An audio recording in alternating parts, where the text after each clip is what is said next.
دا یو ورو سوال کړی دی چې آیا په روژه کې د روژې په دوران کې چې د انسان روژه وي د خپلې ښځې سره سملاستی شي او که نه، یعنې د ښځې او د خاوند روژه ده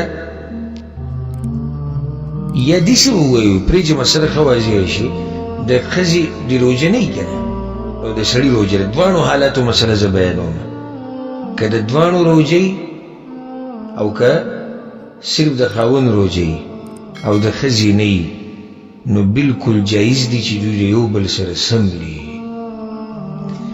بلکې جایز دی د روژې په حالات کې د روژې په خوله باندې چې دوی د یو بل نه مزې واخلي، خو چې کوروالي ته خبره ونه رسي، بس دقه احتیاط وکړئ.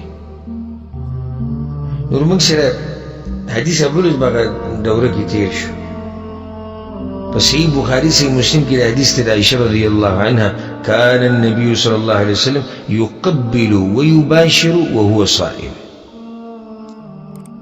پیغمبر صلی الله علیه وسلم با د خپلو بیبیانو سره مباشرت کوي. مباشرت څه معنا و؟ بدن به د بدن سره لګېدو، کوروالی ته نه دی مراد، ځکه چې کوروالی خو منع بدن به پیغمبر صلی الله علیه وسلم خپل د بعضو بیبیانو د بدن سره لګو ویقبل، او بعض بیبیانې به یې ښکلولې وهو صائم، او هغه به د روژې په حالات کې و. په څه حال کې به و؟ د روژې په حالات کې.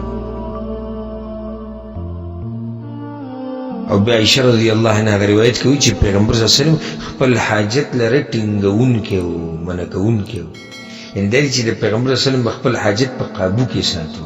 معنی دا ده که څوک په ځان یریږي نو هغه له بیا نه ده پکار.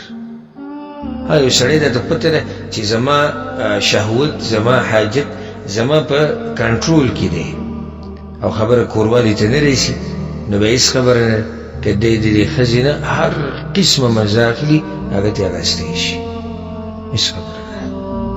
یو سړی وایي یاره دا څنګه روژه ده او دا او دا، نو پیغمبر صلی الله علیه وسلم څه وویل؟ په تاسو ټولو کې زیات تقوادار هغه زه یم، او تاسو ټولو کې وي د الله نه زه زیات یېرېږم.